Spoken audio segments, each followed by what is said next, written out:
Punta tayo ngayon sa The Pearl. Is kami ni Commander General. Umiinom siya ng matcha. Ako, nabila ko kay bata. Nasanipan. Aray ko.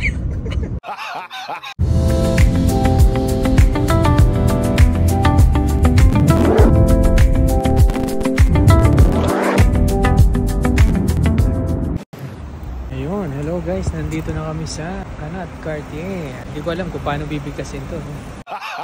Nag-Uber kami ni wife. Meron siyang na-receive na 50% discount. Mga 10 rides yun. Ginamit na namin instead of using the metro. From 22 plus reals na, na price for a 30-minute ride. Ang binayaran lang namin is around 11 reals. Wow! Ayan, so nandito na kami.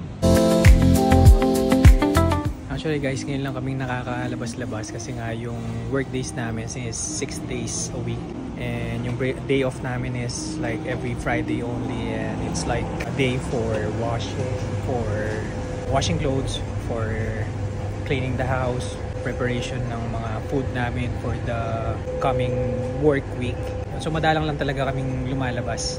Eh since anniversary naman namin, pinili namin kahit pa paano mag-relax lang ng konti. Yung mga laundry namin is pinaubaya muna namin sa laundry shop. So, yung paglilinis, tomorrow night, we can do it naman. Tara, samahan nyo kami.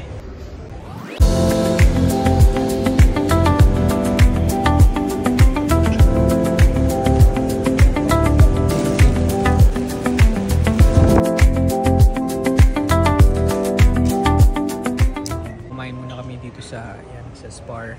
Nag-load muna kami para meron kaming energy maglakad-lakad. Actually, ito yung first time ni Commander Boss General dito sa Canat. After almost 4 years of working here in Qatar, ito yung first time niyang makakapunta dito. Ako before nakapunta naman na kasama yung mga kids at saka si Mother Earth. Pero si wife ngayon lang nakapunta. At dahil dyan yan, nagtotongits yung misis ko. By the way, ito pala yung view.